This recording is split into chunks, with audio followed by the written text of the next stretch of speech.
Edwin Canistracci here, and today is a very sad day. Yes, it's a sad day because I have to finally retire this running joke that Andrew Watt is the worst producer of all time. Now don't get me wrong, he's by no means one of the best producers of all time. And he really lucked out, alright? These old rock guys that all took to him, they gave him this opportunity to co-produce an album with one of the greatest producers of all time, which is Sir Paul McCartney. So as a result, Andrew Watt has greatly upped his game with this release. I still give most of the credit to Paul McCartney as the driving creative force behind this album. But that being said, Andrew Watt stepped up to the plate and he co-produced a good album with Paul McCartney. And I, for the most part, don't really have any problems with the production. The mix is a little brick-walled in spots, but that's really nitpicking. I mean, especially compared to the way those Ozzy Osbourne albums sounded and the last Rolling Stones album, there's no comparison. This album sounds so much better. And we're going to get into this. But yeah, that's the headline. The headline is, I like this album. So it's a thumbs up. Thumbs up to you, Paul, and to Andrew Watt. Andrew Watt. Yeah, I apologize. I maybe was judging you a little too harshly for things that are probably in the Rolling Stones' creative choices and fault. Yeah, I mean, who knows? Maybe they asked you to fix up their voice with auto-tune. You know, maybe they asked you to play their guitar parts for them. Who knows? Maybe Keith Richards was barely in the studio, so you had to do some generic Rolling Stone type riffs to kind of make up for the fact that he wasn't there doing his job. Maybe you had to do all that copying and pasting because you're trying to make something out of something. Whereas with Paul McCartney, he comes in, even a man at 83 years old comes in and still plays the majority of all the instruments, just like he often does, and comes in with a bunch of songs, strong songs, has a vision, doesn't want you to add any auto-tune to his voice, you know. Yeah, he wants people to hear his old Paul McCartney voice. It's a privilege to hear one of the greatest geniuses of the 21st century get old, and his voice is filled with wisdom and depth, and an optimism that's never shook in Paul McCartney. Even after the death of his mother when he was young, even after the death of his songwriting partner that he loved, John Lennon, even after the death of his first wife, the greatest love of his life, Linda McCartney. After all that shit, Paul McCartney still is a man filled with hope and optimism. And it's a beautiful thing. And it comes through this album, which is a beautiful album. I wouldn't say a great album, but a good album with some great songs. And above all, a solid album. Just a solid album. There's really no bad tracks on it. There's one track that I think is meh and kind of borderline bad, but doesn't quite get there. It's inoffensive. But for the most part, everything's great or good on this album. First, I was just relieved. If you had watched my Hackney Diamonds review, yes, I was not a big fan of that album. In fact, I cited it as the worst album the Rolling Stones ever recorded. And I stick by that. Yeah, I really laid into it, and I laid into Andrew Watt and all that. I did mention that I did like the Iggy Pop album he recorded, Every Loser, which he recorded a couple years ago. And for the most part, that's a good, solid rock album. Perhaps it's a little too compressed and brick-walled, the production sound. But for the most part, it's a good rock album, and he kind of just did his job as a producer. He just recorded a band. It's Iggy and a band. Iggy and a strong band, just knocking out some catchy tunes. And Iggy, like Paul McCartney, doesn't try to hide his voice like Mick Jagger and Ozzy Osbourne did. Their vocals sound very compressed in autotune, whereas Iggy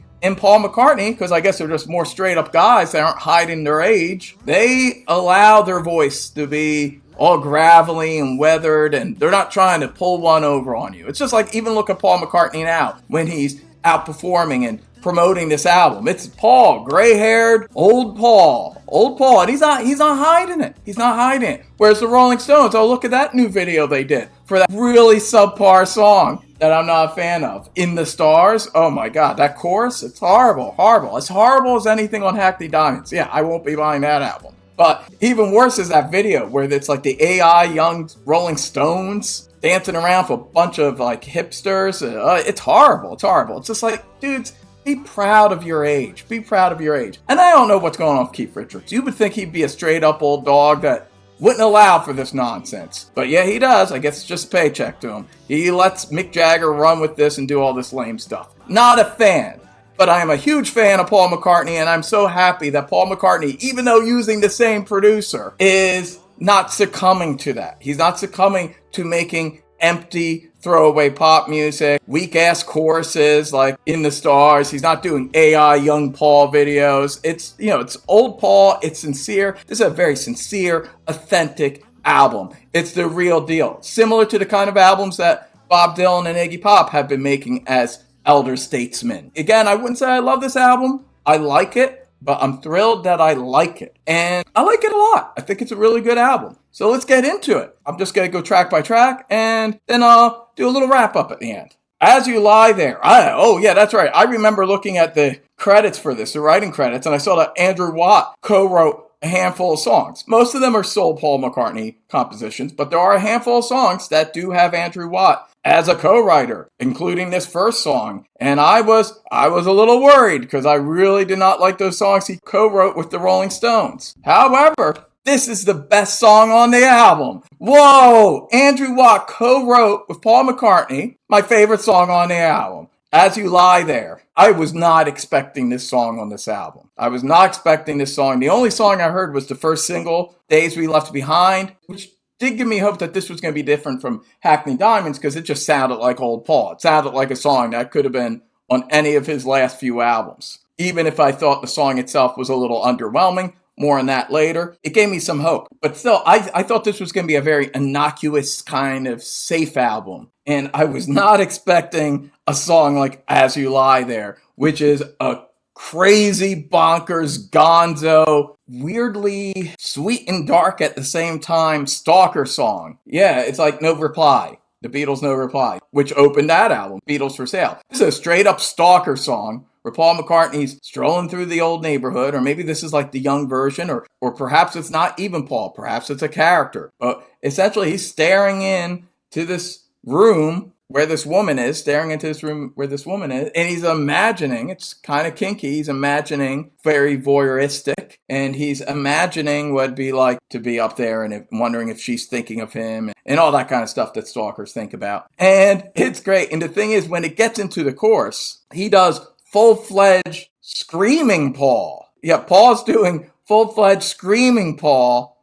during the chorus. And I was not expecting that. Like, yeah, he's 83. He can't quite do the Monkberry Moon Delight, oh darling kind of shit anymore. But he's not that far off. Like, it is that guy. It's just that guy at 83, or 82 whenever he recorded this track. But he's like I could hear that guy. I could hear the oh darling, Helter Skelter, Monkberry Moon Delight, Beware My Love. Like, I can hear that Paul in this chorus. And it's awesome. It's exciting. It's kind of dangerous. It's not what I was expecting. The musicianship is great. Most of the instruments are Paul, but Andrew did play some instruments. He played some guitar and keyboards and a few other instruments throughout this album. And this is one of those tracks. And he does a good job. I gotta admit it.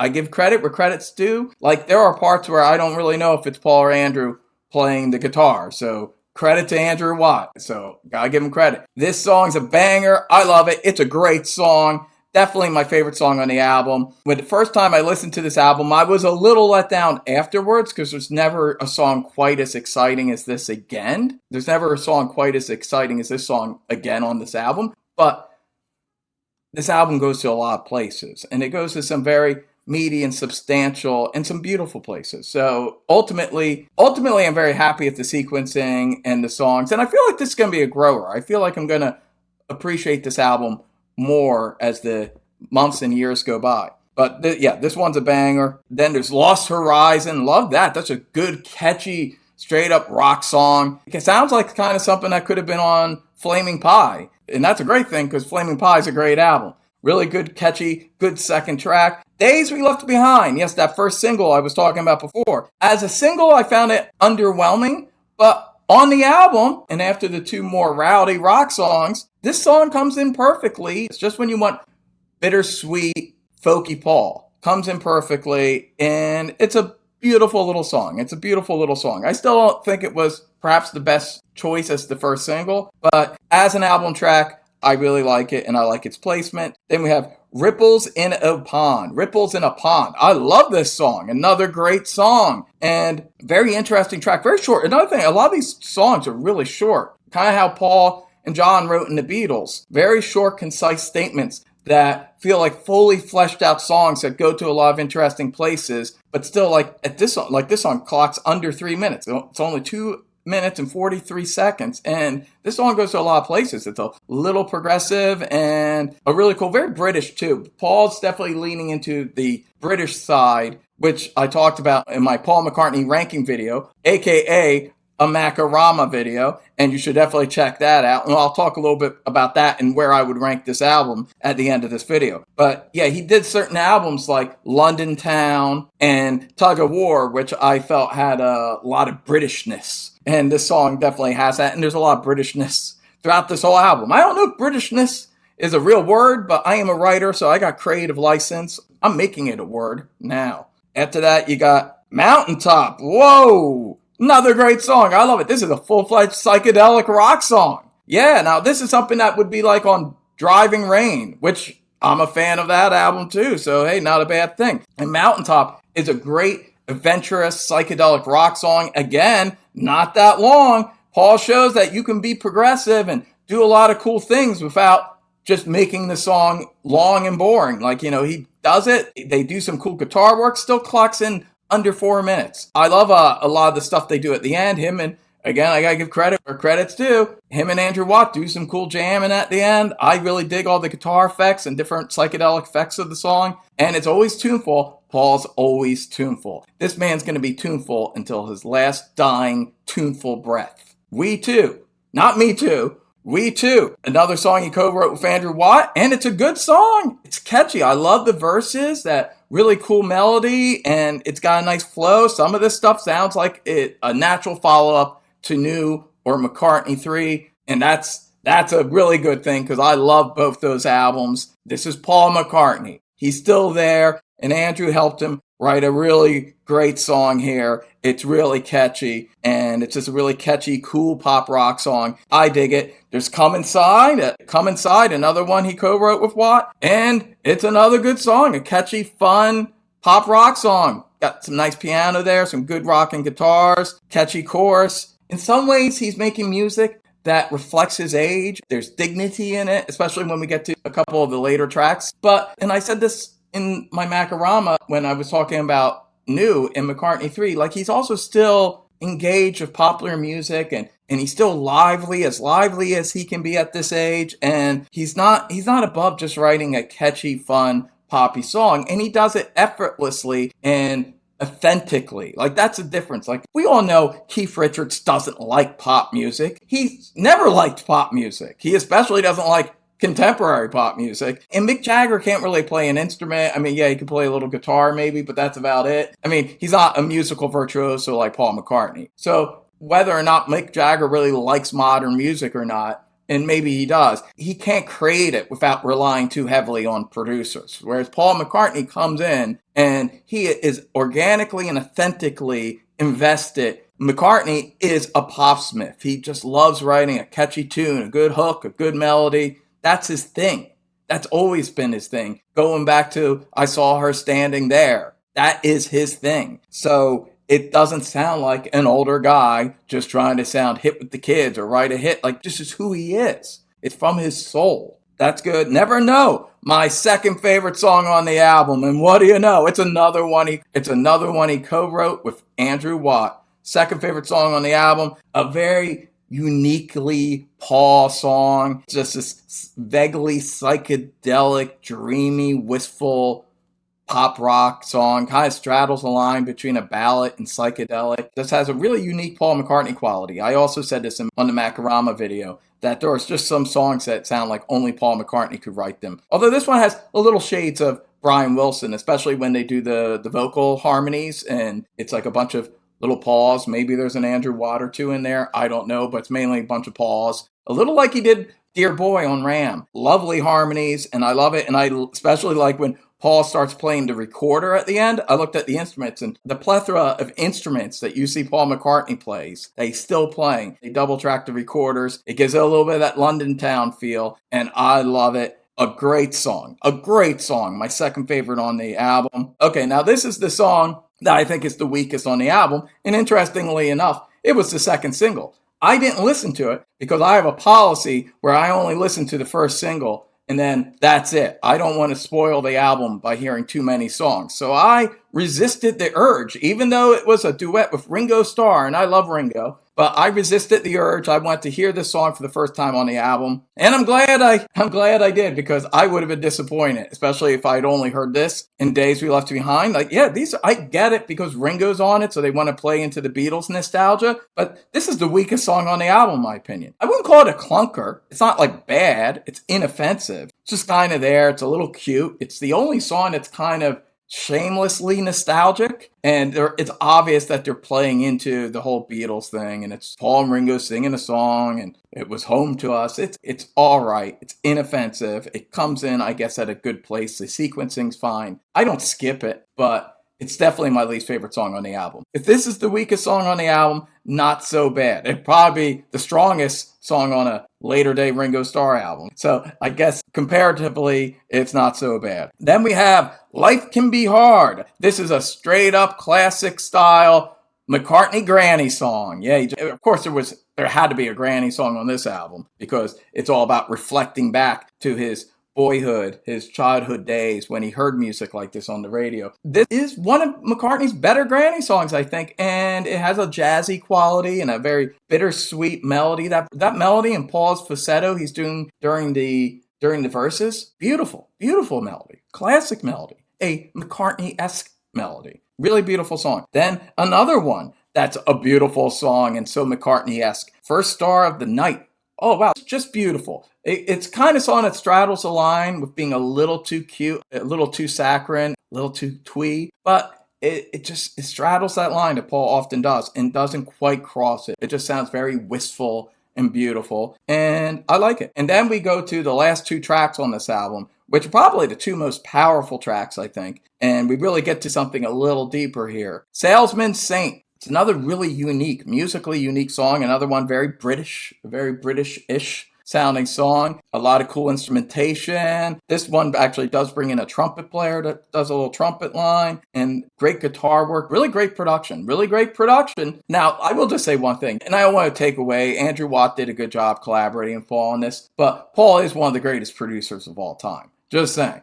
I mean, this is the man that produced Ram and Band on the Run. He knows what he's doing, and he's never lost it, in my opinion. You know, I have a very high opinion of McCartney 3, which he recorded just all by himself. Yeah, so Andrew Watt, to his credit, just kind of stepping back and helping Paul and letting Paul run the show. And it's really clear. And I said this also about New, because on the album New, he worked with four different producers, and yet that album has a very unified sound. And what's the common denominator there? Paul McCartney. Yeah, Paul McCartney's one of the greatest producers of all time. So obviously Andrew Watt, when he's sitting next to one of the greatest producers of all time, he follows the greatest producers of all time's lead, to his credit. And as a result, you get little cinematic masterworks like Salesman Saint. It's like a movie. It's like a little movie. And it's only 3 minutes and 19 seconds. And yet it feels epic in that same way that some of the best McCartney and Beatles tracks felt like that, where so much happens in such a short period of time. And really great lyrics like, this is the guy that wrote Eleanor Rigby and Another Day. And I don't want to slag John Lennon, but, John Lennon famously wrote, Working Class Hero. But that song was somewhat contemptuous, if not outright contemptuous, of the working class. And I know to some degree it was like John trying to motivate the working class into action. Whereas Paul was living in a farm in Scotland and working on his roof and tending to the sheep and living this pastoral life. And he'd go into a local pub. He's that kind of guy and be friends with the locals. And this whole album is like the real working class hero. Like, that's what I'm just saying. Like, it's not like just an anthem designed to stir the working class. It's an album that is empathetic to the working class, that is of the working class. It's in the fiber of the album. It's in Paul's DNA. It's who he is. It's how he grew up. And it never left him. That's why he's such a great craftsman. He's a working class hero that hit the big time. And this album, I feel, is a tribute to that. It's a tribute to all those people he grew up with in Liverpool who didn't go off and become one of the most famous rock stars of all time, but yet in their own ways are all heroes and working through bad times and doing what they have to do. And this is conveyed beautifully in just these little phrases, little moments where it just brings you into that world. Like, smoking cigarettes and drinking hot tea, that will get them through. That'll get them through the day. They bring in the sound of the old band music that's coming in through the radio and just building this whole picture. Like, it says everything. It's like, yeah, that's why Paul McCartney has always had his periodic granny songs. It obviously made a big impression on him. It's part of his cultural identity. And the fact that at his age, he can still so acutely express it in song, in art, it's a gift. This album is a gift. And then we have the last track, probably, I don't know, like my third or fourth favorite track on it. It's a very moving song, and that is Mama Gets By. Mama Gets By. Paul has always been on the side of working class and also on the side of women and hardworking women and mothers that are out there, mothers and wives. This is another tribute. Those verses, those piano chords and Paul's melody, it's so haunting. It's somewhat dark. It evokes a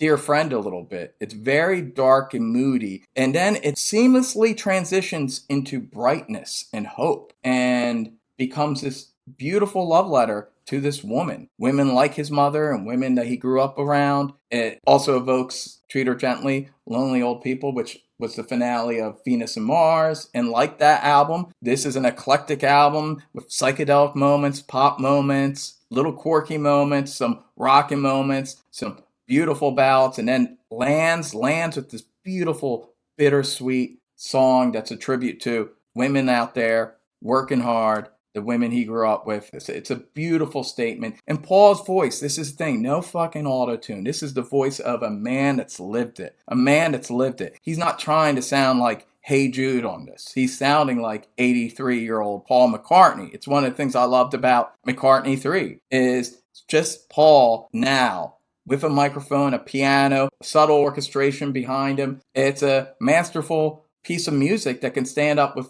anything else he's done in his career. And every time I listen to it, it moves me more and more, makes me think of my mother. It's a beautiful song, and it's a beautiful sentiment. In my Macarama, I said I felt Ram betrayed like who Paul McCartney was as a human being, the man behind this music and that feeling of love that he had for Linda and the children and family they were creating. And it reflected very well on his character as a man. And I feel likewise, The Boys of Dungeon Lane is also a great reflection of his character. But ultimately, he sides with humanity and love. And it's earnest. It's not fake. It's the real deal. Paul McCartney's the real deal. And yeah, he did it. Another good album from Paul McCartney, and one that is a very subtly meaningful and powerful album. He's a true elder statesman, a true craftsman, and one of the greatest artists of the 21st century. And he still has it. I would say, ranking-wise, like I said, I would say this is a very good album. Perhaps not great, but by Paul's standards, because I have a very high opinion of his majority of his solo career and the Wings output. As you know, if you watched that Macarama video, I would place this, I would actually say I would rank this 15. Yeah, so I'd rank this 15. Watch the Macarama and you'll see where I put this. All right, so as my 15th favorite Paul McCartney album, The Boys of Dungeon Lane, more or less I like every song. I know Home to Us is so-so, but still I wouldn't say bad, and I don't skip it. So there you go. This is a non-skipper. It's a really good album, and I highly recommend it. And if it doesn't really hit you right away, give it a few listens. It'll creep in there. Anyway, I am Edwin Canistracci. I will leave a link down below for the Macarama if you haven't watched it. And consider this an epilogue. Consider this a nice little bittersweet epilogue at the end of my Macarama. Sir Paul, he did it yet again. And this album is a gift to all of his fans and humanity.